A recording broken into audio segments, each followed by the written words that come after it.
Natatakot ka sa zombie kasi kapag kinagat ka nila, magiging zombie ka din. What if gamitan natin nun ang geometrical scientific invasion? Baliktarin natin ba? Like, dapat tayong mga tao ang kumagat sa zombie para maging tao din sila, di ba?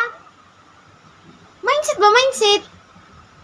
Nakakahiya kayo, ang bobobo nyo.